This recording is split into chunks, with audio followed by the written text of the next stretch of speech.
Minimum Wage Sentai. By Stephen Bova. Chapter 8. The best there is, well, best of what remains.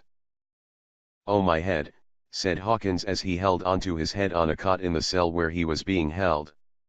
They were keeping him in a cell like an animal, mostly because he tried to escape. Not once, but twice within the 12-hour period, he had been kidnapped. On his first attempt, he used the handle on the door to give himself a lift, and he climbed into the roof after lifting up one of the boards that lined it. As he crawled into the roof, the weak structure, like most government-done work, caused the roof to give way, and he fell right into a hallway, in front of 3 armed guards. On his second escaped attempt, he picked the lock and walked right into Zordon, who blinded him with a bright light, and the rays the light set off, knocked him out. Hawkins could actually defeat Zordon if it was straight hand-to-hand combat, but Zordon liked his toys. Before his escapes, Hawkins was being held in an office room. Desk, computer, chairs. But now he was in a 3x4 cell which enemies of the state were held in. The cot lied on the floor, making it more of a mattress. This made the mat flatten and made it so he was basically lying on the cold concrete floor. "All right," he yelled into the air. "Fine, I'll do your stupid mission, save the stupid world," yelled Hawkins as he crouched over and placed his head against the bars. The cell was so small, he couldn't even stand straight up. He had to slouch and keep his knees bent. "Hello," he yelled, then he sat with his back to the bars. "Fine, I changed my mind," and then he noticed something. As he sat, he could feel his belt buckle touching his stomach. "Hold the phone," he said softly as he placed his hand over the buckle. There he felt the changer on his waist. "Ha, ha," said Hawkins as he grabbed the changer and pulled it out of the holster and tried to stand as straight as he could. "Let's do it," he yelled as he turned his hand which held the changer, and rotated his wrist in a counterclockwise movement. And then quickly turning it back to the way it was. He then moved it down towards his stomach, and from out of the buckle a blue exosuit began to emerge. "He's still got it," said Puppy as both he and Zordon watched on the security screen. "How hungover he was," said a general from the country of Canada. "I'm surprised he can do anything at all, let alone change." "He is his mother's son," said the female who had led the team who had abducted him. "Also the suits heal their host, so once he changed his body began to be detoxed," said Zordon as he entered the room. "Don't give him credit for things out of his control." Zordon looked over at the female general and smiled at her. "Amelia," he said as he bowed his head to her. "Zordon," she replied, acknowledging the man's existence. "Must have been hard, doing that to your," said Zordon as he waited for the woman to fill in the blanks in his statement. "Son," she said as she looked at the screen. This was Amelia Hawkins.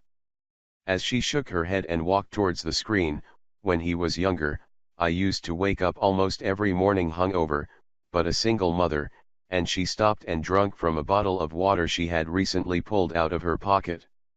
"You have to carry on, be a woman," and she continued to watch her son on the monitor.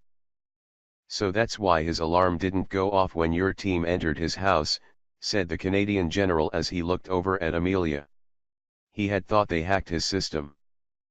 "Yep, he gave me a key," she replied. Hawkins grabbed the bars of the cell door and pulled them off their hinges and tossed it aside like it were a softball. As well as having some healing abilities, the suit took Hawkins's generally average strength and turned it into that of a world-class bodybuilder. Well, a world-class bodybuilder with godlike strength. The suit would give this strength to all the fighters, but it also brought them different abilities. Some could fly, some could jump high, some could run fast, and some of them did nothing special. Blue and purple were these ones. Hawkins's suit only made his stronger. This made it more impressive that he lasted longer than the others at fighting.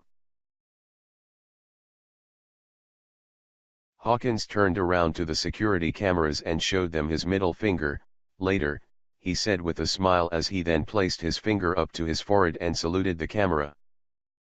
Both Zordon and Puppy looked at Amelia and she just shrugged her shoulders. Hey, he grew up on army bases, and they went back to the screen, and then more screens began to turn on. The cameras were following Hawkins as he walked down the different hallways. Soldiers tried to shoot him, but the bullets bounced off him and would hit the walls around him. It's like none of you guys have ever seen the news, said Hawkins as a man stood in front of him. This was a large muscular man. If bullets won't work, said the man as he pulled his arm backwards, then this will, and he went to punch Hawkins. Hawkins was going to stop him, but he changed his mind mid-punch. As the man's fist hit the side of Hawkins's helmet, every bone broke in the man's hand. The man pulled his hand back with a scream and Hawkins just placed his palm on the man's face and pushed him onto the ground. As he reached the end of the hallway, Hawkins opened the door, and he came face to face with his mother. "Hello Willie," said Amelia Hawkins. "Hello Major," said Hawkins as he looked down at his mother. "Now if you excuse me, I have 2 cats to go take care of, and a crappy job to work at." "No you don't," she said.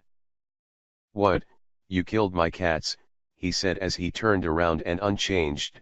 As he powered down his suit, it went back into his changer. "No, we fed them, and you were fired," Amelia replied as she looked at her son. "But hey, welcome back into the loving arms of the army." "From one shitty job to another," he groaned as he rolled his eyes. "Billy," said Puppy as he ran up to his old friend, and hugged him.